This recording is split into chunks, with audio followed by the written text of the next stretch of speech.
서로 인사하십시다. 하나님이 사랑하십니다. 하나님 축복하십니다. 고백대로 될 줄 믿습니다. 한 번 더 할까요? 하나님이 해결하십니다.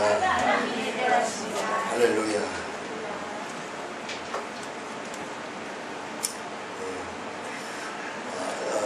하나님께서 오늘 맥주절을 통해서 우리가 생각해 보기를 원하는데, 이스라엘 백성들에게 많은 절기들을 주셨습니다. 특별히 3대 절기는 뭐죠? 첫째로 유월절입니다. 두 번째는 77절, 무교절, 맥주절. 무교절은 유월절이라고도 하고 무교절이라고도 합니다. 또 왜 그러느냐? 유월절은 뭐예요? 출애굽을 기념하고 기억하는 날이에요. 그래서 장자가 유월절 인양의 피를 바른 이스라엘 백성은 장자가 죽지 않고 그 피를 바르지 않는 애굽의 모든 장자는 죽었습니다. 그래서 어린 양의 피에 구속의 의미가 있어요. 그리고 그 유월절이 지난 일주일을 무교절이라고 해요. 그래서 유교절과 유월절과 무교절을 같이. 무교절 날은 지팡이를 짚고 허리띠를 띠고, 그리고 쓴나물을 먹고 무교병을 먹도록 했어요. 다밭도 없죠. 쓴 나무에다가 파우다가 부풀지 않는 딱딱한 그 전병, 무교병을 먹도록 했습니다. 허리띠를 띠고 지팡이를 짚고. 이것은 긴박한 출애굽과 구원을 의미하고 있어요. 그래서 우리의 영원히 죽을 수밖에 없는 우리 존재를 구원해냈다는 의미가 있습니다. 그리고 6월절이 지나서 7번, 7번 지나 49일을 지나 다음 날 50일째 되는 날이 이날이 무슨 날이냐? 7이 7번 지냈다 해서 77절이에요. 그리고 77절 다음 날이기 때문에 50일째 되는 날이다.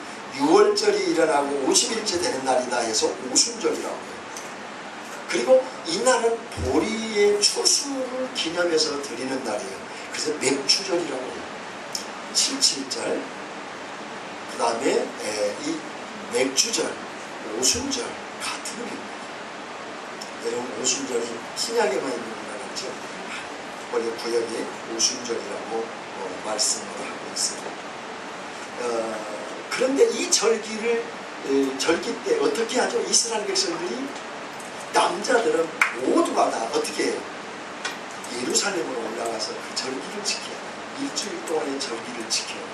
왜 지키라고 했을까? 하나님을 뵙는 것, 하나님을 만나는 날이에요.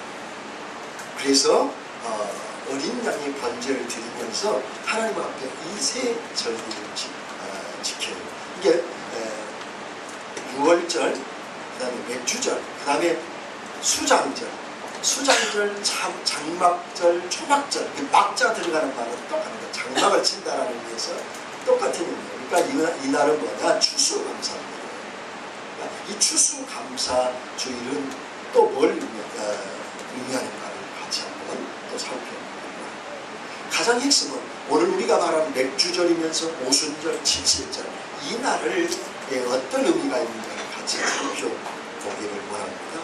여러분, 여기에 새 절기를 지키라고 하는 것은 하나님을 만나는 건데, 이 절기는 뭐와 관련이 있냐면 출애굽과 관련이 있어요. 그래서 출애굽과 관련이 있는데, 이스라엘 백성들을 출애굽시켜서 광야의 땅을 살아가다가 약속의 땅, 가나안 땅을 향해 가는데 필요한 3대 절기. 그래서 여러분, 이 출애굽과 관련이 있는 것은 뭐냐면, 이 절기 속에서 뭐냐? 출애굽을 누가 시켰느냐 이거죠. 하나님이 시켰다고 하는 것을 기억하도록 이 절기를 이제 지키도록 했습니다. 또 하나는, 두 번째는 출애굽이 하나님 백성에게 하나님이 얼마나 큰 엄청난 사건을 주셨는가, 어떻게 광야길을 걸어오게 했는가, 그것을 감사하는 절기가 3대 절기예요. 그리고 세 번째는, 이제는 영적인 이제 영적인 하나님이 우리를 출애굽해서 하나님이 함께 하셔서 우리가 가야 할 곳이 어딘가 이거죠. 그때 이스라엘 백성들 가야 할 곳은 어디였죠? 출애굽에서 애굽 생활, 출애굽에서 광야 생활을 하고 가나안 땅. 그렇기 때문에 여러분, 그런데 문제는 이스라엘 백성들이 이 절기를 지킬 때 이 하나님의 깊은 뜻을 모르고 그 율법으로 그 절기 자체만 지키는데 급급하고, 지키면 그것을 잘 지키면 자기를 믿음이 좋고 하나님 축복을 많이 받은 거라고 자기 의로 여겼어요. 왜 그렇다고요? 그들이 그렇게 한 이유, 그래서 의식적으로 예수님 시대에도 예수님을 모셨는데도 못 본 거예요. 왜 그랬는가? 예수님이, 하나님이 왜 절기를 지키라고 한 거에 대해서 너무 몰라요. 모르려고 하죠. 그러니까 절기의 의미를 보면 하나님이 어떻게 나를 구원하시고 절기의 의미가 무엇이고 절기를 통해서 하나님이 계시하시고 보여주시는 것이 무엇인가를 모르면 우리의 신앙생활에 늘 힘드는 거예요. 제가 늘 여러분에게 염려되는 것은 뭐냐면, 늘 기도하는 제목 중에 하나가 뭐냐면, 여러분들이 하나님이 나에게 행하신 그 은혜를 알기를 원하는 거예요. 하나님이 어떻게 나에게 이 구원을 이루기까지 이 엄청난 은혜의 손길이 어떻게 이루어졌는가, 과거를 보면 나를 어떻게 사랑했는가 보면 앞으로 나를 어떻게 사랑하고 어떻게 사랑하고 있고 어떻게 사랑의 길로 인도할 것인가를 알 수 있죠.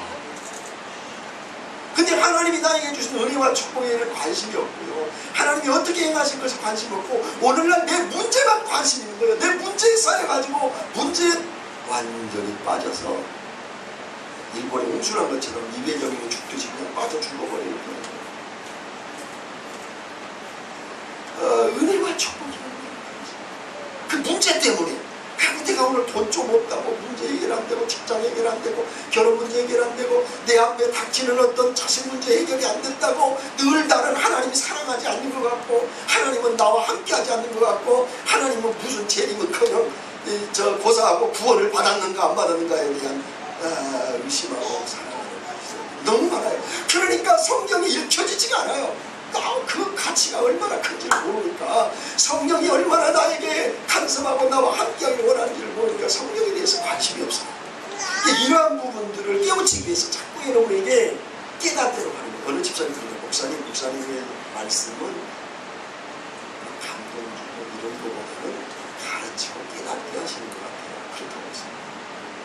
여러분, 주일날 나가지고 내가 감동받고 힘을 얻어서 머리 해야겠다, 이것도 중요합니다. 근데 그것은 단타에 끝나요. 그런 신앙이란 단타에 끝나요.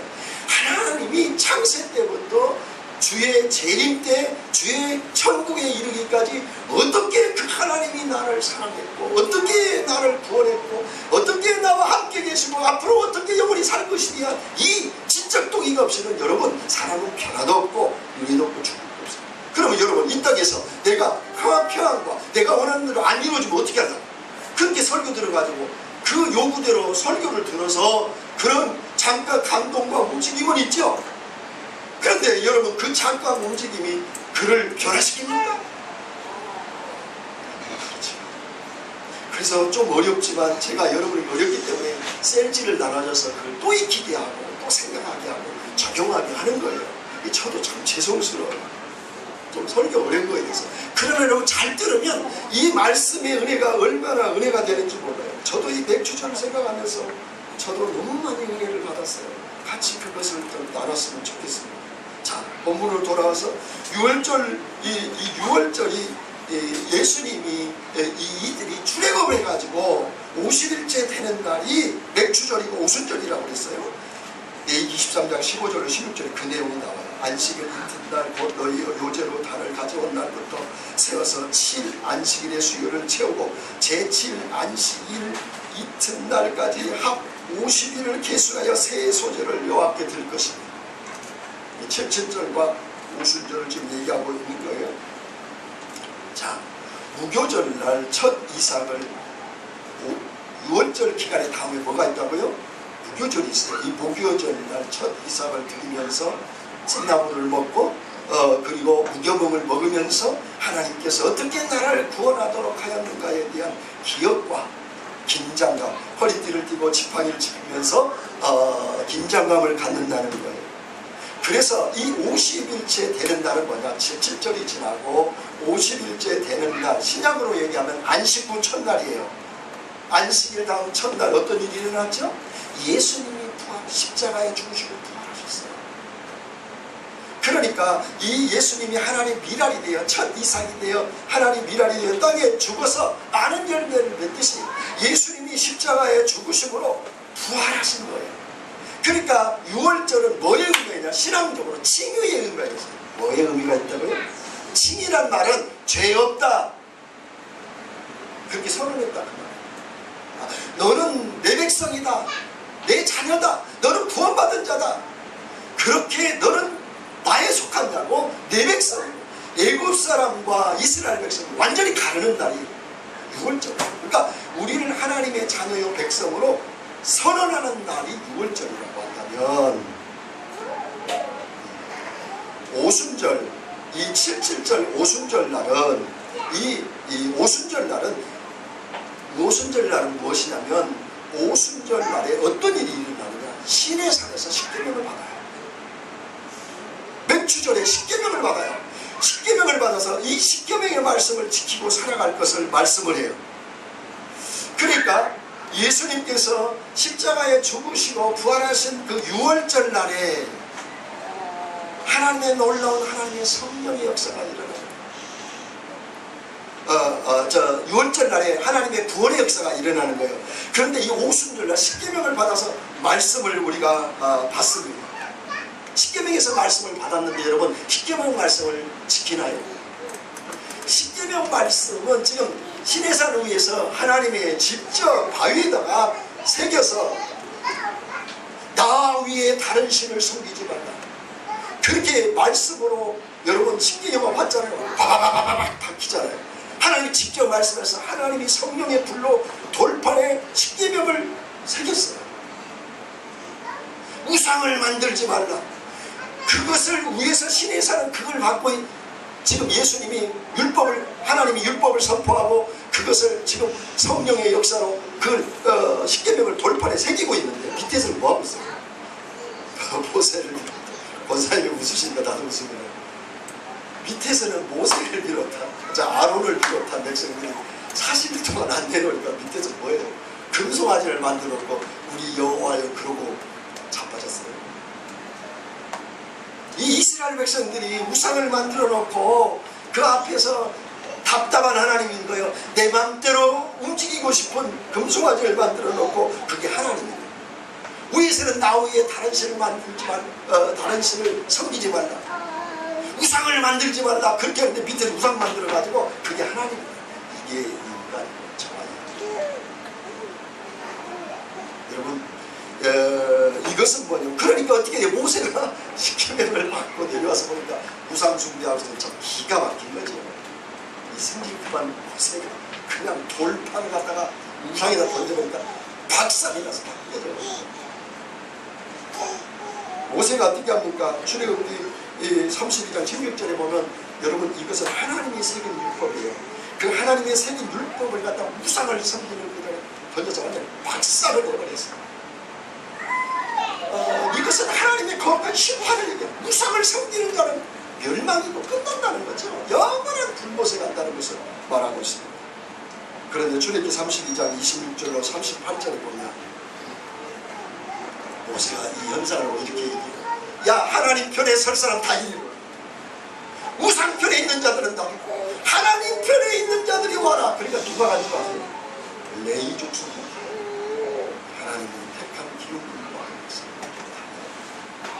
레위 족속들만 불러서 가니까 뭐라고 모세가 얘기하니까, 내가 하나님이 말씀하시기를 각각 허리에 칼을 차고 이물에서 저물까지 왕래한 각 사람의 너희 형제들, 친구들, 이웃들을 도륙하라. 원문에 보면 멸절시켜라. 한마디로 완전히 그냥 가루로 만들어. 그 표현을 쓰고 있어요. 그러니까 그 말대로 레위 족속이 칼을 가지고 그때 돌입한 사람이 몇 명인 줄 아세요? 3,000명을 죽어요. 무상수리가 안 먹었다고 3,000명을 죽어요.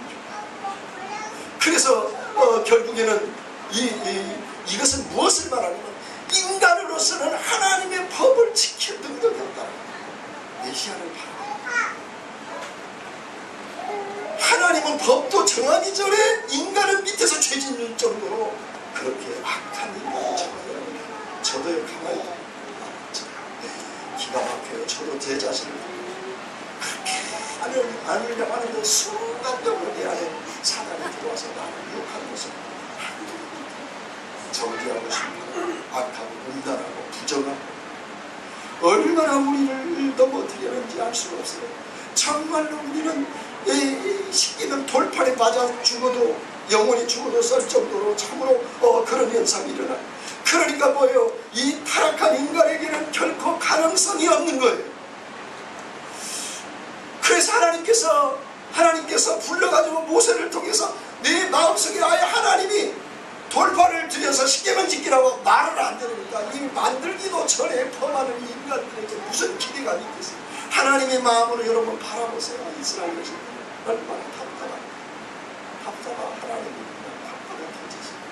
그러니까 어떻게 되느냐, 하나님께서 너희들에게 내가 이제는 돌파로는 새겨서는 안 돼. 내가 직접 네 마음속에 새겨버려야겠다. 이게 뭐냐? 여러분, 우리 교회가 지향하는 데 있어서 하나님 나라와 이 언약에 대해서 이해가 안 되면 여러분 설교가 안 들려요.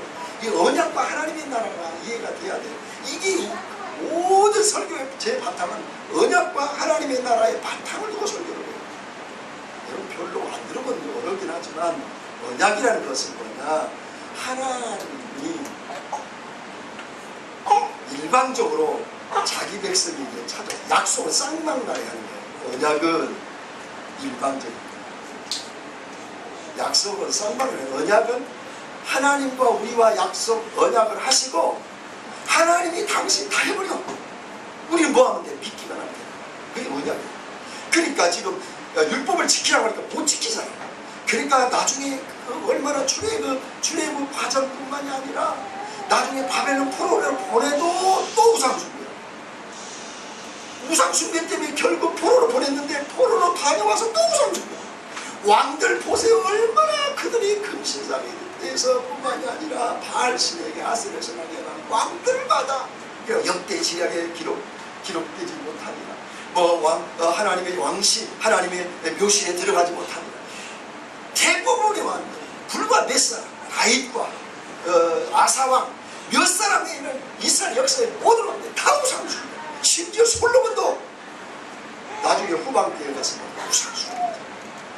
그럼 이방 여자들하고 결혼해가지고 첩들을 1000명이나 거느리고 이방 여자를 다 거느리고 결국에는 우상숭배라. 그러니까 이방인들과 결혼하지 말라는 이유가 그게 있는 거예요. 그러니까 그렇게 지킬 수 없는, 그러니까 뭐라고 예레미야 31장 31절로 37번 언약이라는 말이 나오고 사건이 나오고 있는데 여기에서 이렇게 얘기를 해요. 찾아봅시다. 1100 이쪽으로 한번 봅시다. 1100 이사야서 다음에 1100 이쪽 이사야서 31장 이사야서 예레미야 31장 31절로 33절 우리 같이 한번 읽었으면 좋겠습니다. 1100 이쪽 같이 읽습니다. 여호와의 말씀이니라. 보라, 날이 이르리니 내가 이스라엘 집과 유다 집에 새 언약을 맺으리라. 언약을 맺죠. 이 언약은 내가 그들의 조상들의 손을 잡고 애굽 땅에서 인도하여 내던 날에 맺은 것과 같지 아니할 것은 내가 그들의 남편이 되어도 그들이 내 언약을 깨뜨렸습니다. 여호와의 말씀이니라. 그러나 그날 후에 내가 이스라엘 집과 맺을 언약은 이러하니 곧 내가 나의 법을 그들의 속에 두어 그들의 마음에 기록하여 나는 그들의 하나님이 되고 그들은 내 백성이 될 것이니라. 여호와의 말씀입니다. 이게 언약의 내용이에요. 언약이라는 것은 율법으로 내가 언약을 하고 시내산에서 언약을 했는데도 너희들이 지키지 않고 노아가 있을 때 무지개로 언약을 해도 지키지 않고 에덴 동산에서 아담과 하와에게 언약을 세웠는데도, 선악과를 따먹지 말라고 세웠는데도 안 지키고, 그래서 내가 이제는 안 되겠다, 아브라함에게도 약속하고 모세에게도 약속했는데도 안 지키니까 예레미야에게 말하기를 내가 너희에게 이제는 어떤 언약이야, 내가 네 마음속에 새겨버리라, 마음속에 성령으로 새겨버리라. 할렐루야. 이게 복음인 거예요. 성령으로 우리의 마음을 새겨버리는 거예요. 이 성령으로 새겨버려서 내가 이제는 너희들의 행위에 근거 없이 내가 그것을 마음속에 새겨서 내가 강제로 내가 너를 내 백성으로 삼으리라. 백성은 뭐다? 나는 너희 하나님이 되고 너는 내 백성이 되리라. 나는 너희 하나님이 돼가지고 내가 너희 왕이 되어 내가 너를 모든 인생을 책임져 주겠다. 그리고 너는 내 왕의 말을 들어라. 그 말씀을 따라 살아가라. 그 언약의 약속의 근거에서 율법이 주어진 것입니다. 여러분, 그런데 여러분, 이렇게 마음판에 새겼던 주님의 그 역사, 그 마음판의 주님의 역사가 언제 새겨지는가? 에스겔서 36장 26절에도 내 영을 너희 속에 두고 내 마음을 너희에게 주되 너희 육신에게서 굳은 마음을 제거하고 부드러운 마음을 줄 것이며 내 백성이 되고 나는 너희 하나님이 되리라. 이 언약을 체결하면서 우리의 마음에 그걸 새기는데 그걸 철저히 새겨가지고 이제는 예수님께서 이 땅에 오셔서 언약대로 오셔서 십자가에 죽으시고 부활하시는데도 부활 이후에도 이 우리에게 언약을 새기러 오신 예수 그리스도를 거부합니다. 그런데 예수님이 십자가에 죽으시고 부활하신 이후에 6월절에 십자가에 죽으시고 부활하신 이후에 40일 동안 계시고 나중에 열흘 후에 주의 성령이 임하셨어요. 그 성령이 임하시는 날이 언제냐? 오순절이에요. 그날이 임하는 날이 언제냐? 맥주절이에요. 그래서 오늘날에는 다음 주는 내년에는 그렇게 지킬 거예요. 성령 강림주일. 맥주절은 성령 강림주일이에요. 구속사적으로 보면 그래요. 구원의 역사를 보면.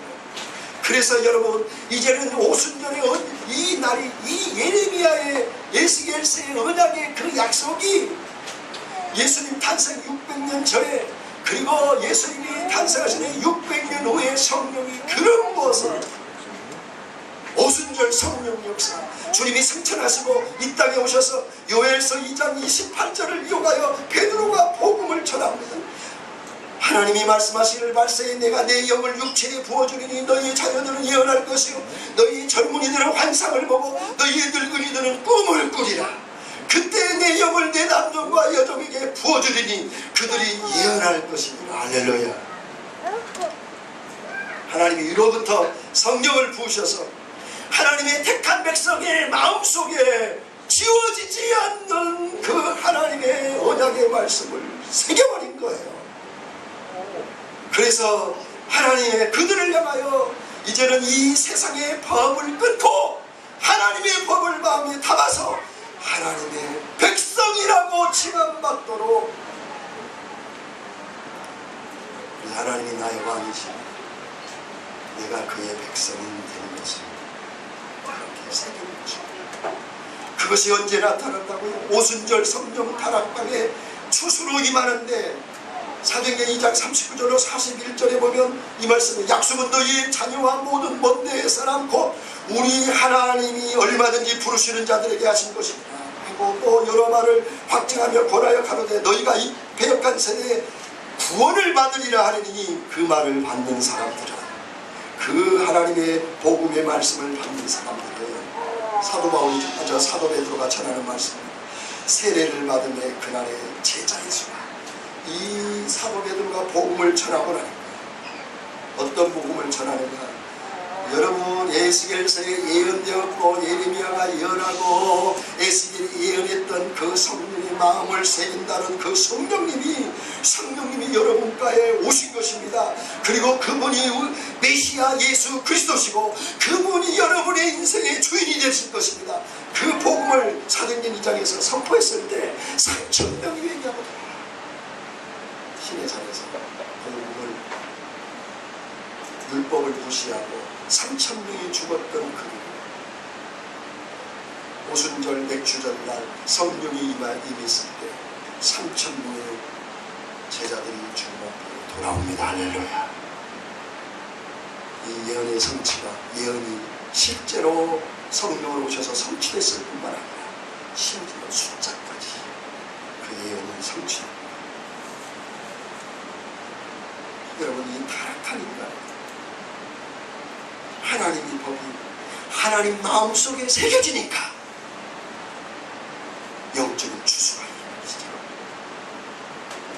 이건 전적인 하나님의 은혜고, 이것은 뭐냐면 이스라엘 당신이 하나님의 백성들을 출애굽한다고 하는 영적인 의미를 가지고 있어요.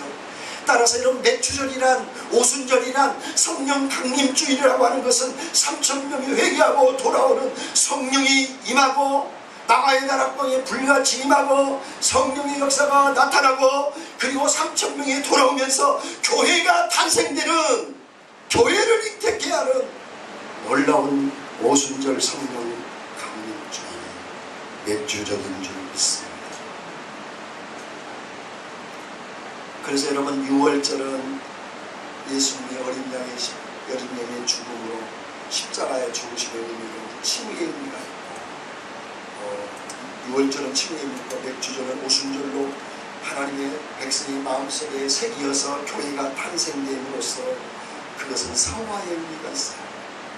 그 추수감사주의는 앞으로 우리가 추구할 소망은 이 땅의 집이 아니라 영원한 장막인 천국의 인생이 추수가 될 때 그날을 바라보고 가는 그날이, 영원한 나라에 가는 그날이 의미를, 영화의 의미를 띠고 있는 것이 추수감사입니다. 장막절, 초막절, 추수감사절의 의미를 띠고 있는 거예요. 구원의 서정 속에서, 구원의 그 과정 속에서 칭의와 죄업다심과 성화, 예수를 믿음으로 거룩해 되심과 성령 하나님과 동행함과 앞으로 우리가 영원히 주님을 신랑 삼아 신부로서 살아갈 영화의 그 메시지를 이 3대 절기를 통해서 보여주고 있습니다. 여러분, 예수님이 6월절의 어린 양으로 십자가에 죽으심으로 우리를 친히 구원한다면, 죄없다 이것이라면, 이제는 맥주절, 오순절을 통하여 주의 성령이 임재하여 성령님과 함께 우리가 거룩한 삶을 추구하고 간다면 장막절 날에는 어떤 일이 일어날까? 이런 의미에서 장막절, 초막절에 주의 강림이 임하실 가능성이 많다고 저는 생각합니다. 제가 이야기를 할 동안 반갑은 모르는 일이죠. 그래서 여러분 받아들이더라는 거예요. 여러분 잘 보세요. 여러분 깊이 성경을 한번 생각해 보세요. 하나님의 모든 절기와 율법은 죄인된 인간의 구원을 향한 십자가의 구원의 모든 발걸음입니다. 율법 하나하나, 제도 하나하나, 절기 하나하나. 그래서 성경에 나타난 시간, 단어, 사건, 인물, 지명, 제도, 율법, 절기, 그것은 다 예수님의 오심을 예표하고 있어요. 그냥 기록된 게 아니에요. 우리의 구원과 연결될 뿐만 아니라 우리가 거룩한 삶을 살아가는 것과 연결되고, 주님이 오실 날, 그날 주님을 만나 영원한 생명의 나라에 들어갈 것으로 연결되어 있는 것입니다. 이러한 모든 것들은 나의 구원과 연결된 모든 것이 도구예요. 역대상이나 창세기나 레위기나 쓸데없는 힘을 모두 저도 누가 누구를 낳고 누가 누구를 낳고 합니다. 어떤 때는 보면 무슨 백성이 된 명과 백성이 된 명이고 무슨 지파가 된 명, 그냥 거기에 다 숫자, 이름의 단어 하나하나가 다 몰려있는 나를 향한 사랑의 고백의 단어들이 여러분 아세요? 나를 죄에서 구원하시고 나를 향한 하나님의 사랑의 열정이 얼마나 큰가를 그 단어 하나하나에 표현하고 있어요. 그 꽃이 어딘 줄 알아요? 그게 아가서예요. 사랑하는 거야. 비도 그치고 바람도 그치고 나 함께 그 사랑의 미련을 떠나자. 모든 새들이 노래하고 자연이 아름답게 노래하고 우리의 사랑과 우리의 만남과 교제를 기뻐하고 있다. 만물들이 기뻐하고 있다. 그 고백이 아가서. 여러분 성경에 나오는 모든 사건과 인물과 일들과 심지어 시간 단어 하나가 하나님을 저와 여러분을 향한 사랑의 고백인 줄 믿습니다. 여러분, 이 은혜를 알면 우리가 울지 않을 수가 없어요. 하나님의 그 열심, 구원의 열심, 사랑의 열심, 나 한 생명을 구원하기 위한 하나님의 그 끊임없는 시간과 역사 속에서 사건과 인물과 사람과 단어 하나하나 주님이 이 땅에 오셔서 행하는 모든 그의 행적들, 탄생과 십자가의 죽으심과 부활이 하나님의 절기와 시간표 속에서 안 이루어진 게 없고, 하나님의 계획과 하나님의 카이로스의 시간표 속에서 모든 것을 이루시고 그분이 승천하시고 다시 그 시간표에 따라 오시겠다고 하는 거예요.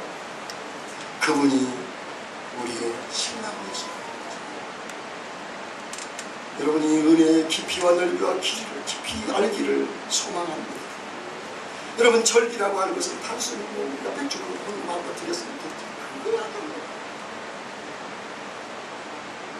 우리의 인생을 바꿔라, 운명을 바꿔라.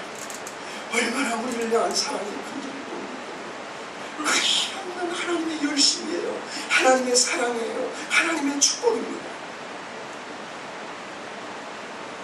그런데 유대인들은 그냥 맥주 감사한 걸 한번 던지는 식으로 생각을 했어요. 그리고 그것을 지키면 나는 뭔가 믿음이 좋고 능력이 있고 뭔가 나타내는 자고 믿음이 자기 의의를 자랑하는 그런 자들이 되고 말았습니다. 왜냐하면 그들은 계시의 영이 없었어요. 성령이 없었어요. 그들에게는 하나님 주님의 뜻을 살피기보다는 율법주의에 의해서 뭘 했느냐 안 했느냐 급급했어요. 여러분, 교회라고 하는 것은 옳고 그르냐를 보는 진리에 대해서는 모르겠죠. 사람의 행동이나 연약한 모습이나 좋은 모습, 교훈으로 삼고 본으로 삼고 심판하는 거예요. 그것은 자기가 하나님의 자리에 들어가는 거예요. 어떤 경우도 그건 좀 더 확대돼서 가르치고 섬기고 세워줘야 되지만, 가족도 마찬가지예요. 심판 자리에 가는 거예요. 가르치고 사랑해주고 축복해줘야 할 자리가 가족이죠. 교회도 동일하고. 그래서 여러분, 이제 맥주절은 다시 말하면 이게 오순절이라고 하는 것은 하나님 앞에 뭘 드리는 것에 급급하지 않고 여기를 넘어서서 하나님이 얼마나 나를 구원하신 그 은혜가 얼마나 큰가. 그래서 구약에서는 철저하게 뭔가 하나의 절기를 지키는 의미로 지나갔지만, 신약에서는 이제는 하나님께서 내 안에 들어오시는 거예요. 우리 심령 속에 들어오는 거예요. 그래서 요한복음 1장에서 제가 말씀을 드렸잖아요. 우리 가운데 거하시는, 그 거한다는 스캐너라고 하는 말이 우리 가운데 장막을 치고 거하시는 거예요. 언약을 약속을 해서 언약으로 약속을 했는데도, 율법으로 서로 약속을 준비하는데도 지키지 않으니까, 여기 봐요. 토요일 일찍 자야지. 나만 열불을 붓고 있지, 눈 감고 졸고 있으면 이제 나도 시험 들어요. 목사라. 시험이 제일 시험이구나. 설교 시간에 졸고 있는 거예요. 조는 사람이 없지만 한번 얘기한 거예요. 저보세요. 여러분, 이 복음이요, 결말 하더라도 전부 내가면 이제 그런 차원이에요. 여러분, 이걸 알아야 여러분이 행복해져요. 하나님을 구약시대는 어떻게 했어요? 보면 죽었어요. 그래서 어떻게 해요? 여러분, 사무엘상에 보면 언약궤를 갖고 가는데 무사가 한번 그 잡았다가 즉사해버렸잖아요. 아니, 무슨 언약궤 한번 잡았다고 왜 죽사해요? 죄를 해결하지 못하고 죄인된 우리가 의롭고 거룩한 전능한 하나님을 면전에 보면 죽어. 언약궤를 하나님이 지정한 A족속들에게만 운반하도록 했는데, 이 우사가 그것도 떨어지려고 그러니까 잡으려고 했거든요. 즉사로 외우려고. 구약에는 하나님은 죽었어요. 그래서 신약에서는 하나님 언약 가운데서 우리 마음 가운데 생길 뿐만 아니라 텐트 치고 우리 안에 들어와 버렸다는 거예요. 그 하나님이 들어와 계세요. 성령으로 들어가게. 여러분 무시하니까 안 들어온 것 같지. 성령을 인정하고 성령을 사모하고 성령님을 묻고 환영하고 초청하고 인정하고 그분을 다시 한번 물으면 그분이 나를 인도하시고 축복하시고 말씀하시고 이끌어 주실 줄 믿습니다. 친밀하게 하나님은 그게 본질인 거예요. 여러분 목사라고 해서 하나님 앞에 친밀할 가능성은 많겠죠. 많을 수도 있어요. 화신가 유대인들처럼 장로라고 권사라고 기도 많이 했다고, 물론 기도 많이 하면 친밀할 수 있는데 자기 기복과 자기 욕심을 위해서 그렇게 목숨 걸고 수도 없이 기도하면 그건 기도가 아니에요. 본질적인 기도는 아니라고. 본질적인 기도는 성령이 내 안에 거하신 그 성령님이 나를 통하여 일하시도록 내어드리는 것이 그게 진짜 기도. 그분에게 내어드리고 그분의 인도를 받고 그분과 함께 살아가는 거예요. 그래서 고민하는 거예요. 그래서 기도하는 거예요. 하나님 뜻을 모르겠어요. 가르쳐 주세요. 그래서 울며 금식하며 찬양하며 기도하는 거예요. 물론 문제 있을 때도 기도해야 돼요. 그걸 놓고도 기도해야 돼요. 맨날 그거 문제만 놓고 기도하라고 그러면 예수님의 은혜를 보여주십니다. 얼마나 주님한테 달라고만 하는지, 얼마나 우리 예수님의 몸을 긁어대는지. 예수님의 얼굴을 만나서 주님의 뜻과 주님의 계획을 묻지도 않고 달라고 하다 보면 예수님의 몸을 얼마나 긁어대는지. 예수님을 아주 그냥 십자가에 죽이고 기도하는 모습이 그렇다는 거죠. 오늘 그러면서 우리 안에 거했기 때문에 너희들은 빈손으로 오지 말아라. 빈손으로 오지 말고 그렇게 내가 너를 위해 살아겠다는 헌신의 마음으로 표현하라. 복을 받은 대로 하나님 앞에 드리라고 오늘 본문의 말씀에서 말씀하면서 그게 헌신인 거예요. 여러분 머리에서 발끝까지 죄악으로 가득 찬 저와 여러분에게 주의 성령이 텐트를 치고 가십니다. 그래서 저와 여러분을 이제는 성도요 우리를 성전이라고 말하고 있어요. 거룩한 천이라고. 이에다가 술 먹고 담배를 피워 지옥 갈 것이 명심이에요. 그거 가지고 지옥 천국 가는 건 아니죠. 아니 성령이 그 안에 왜 술을 먹고 담배를 피워서 몸을 거룩하게 못하고 그리고 내 몸을 혹사시키는 것도 그것도 문제인 거예요.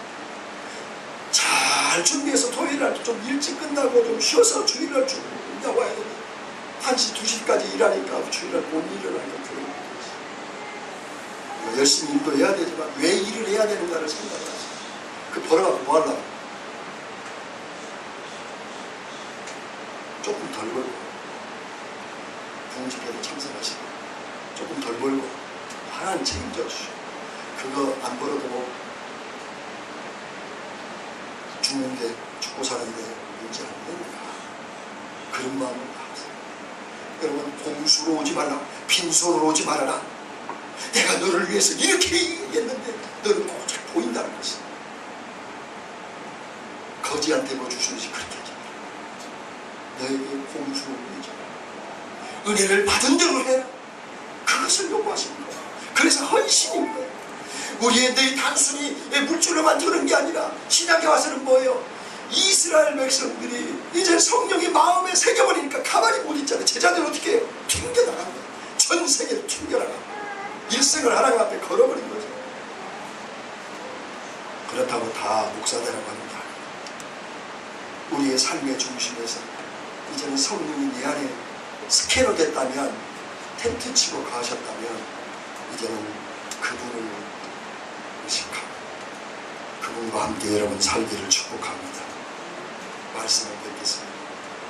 맥주전은 오늘날의 우순절과 같습니다. 구약의 맥주전에 첫 열매로 하나님께 드리고 십계명 율법을 받는 날이라고 한다면 신약의 우순절은 성령이 임하는 날입니다. 구약의 맥주전은 율법을 받아 말씀대로 살아가려고 했다면 신약에 와서는 성령을 받아 성령의 능력으로 살아가려고 하는 것이 진정한 그리스도인인 줄 믿습니다. 따라서 여러분 맥주전을 통해서 율법을 율법을 지키는 것을 넘어서서 율법이 좋아서 지키고 성령의 기름 부음을 통하여 성령의 인도를 받아서 살아가는 여러분이 되시기를 바랍니다. 그것이 맥주전을 지키는 저와 여러분의 의미입니다. 따라서 맥주전은 죄악에서 나를 구원하신 주님이 성령을 내 안에 거하심으로써 자녀됨과 종됨과 신부된 것을 다시 한번 확인하는 절기입니다. 그냥 내가 복받은 거 가는 거에 대해서 감사하는 관계 뭡니까? 또 하나님을 모신 자로서 성령님이 내주하고 계시다 내 안에. 그것을 다시 한번, 그래서 내가 하나님의 나라에 소속된 자로서 이스라엘 백성들에게 언약한 것을 지키지 못한 것을 성령이 내 안에 오셔서 그 언약을 나를 통해서 이루어 가신단 말이에요. 어떻게 이루어가요? 성령님의 인도를 받아서 성령님을 무시하지 않고 살아가요. 내가 이 땅에 살지만 천국에 접속되어서 하나님의 백성으로 성령님이 내주하시고 거룩한 성전으로, 거룩한 성도로, 거룩한 주님의 신부로서 살아가는 거예요. 영에 머무르지 않고 하나님의 나라의 왕권을 선포하고 권능을 가진 왕으로서 살아가는 사명이 있는 거예요. 그리스도의 복음과 나라를 세상에 전파하는 선지자로, 세상과 하나님 나라에 중보하는 중보자의 제사장으로, 내가 하나님 나라를 위하여 드리는 제사장으로 살아가는 이 사명이 저와 여러분에게 있습니다. 따라서 여러분 절기로 한번을 드리겠습니다. 그런 의미로 오늘도 맥주절을 지키며 살아가는 거룩한 신부가 되기를 주의 이름으로 축원을 드립니다. 기도하겠습니다.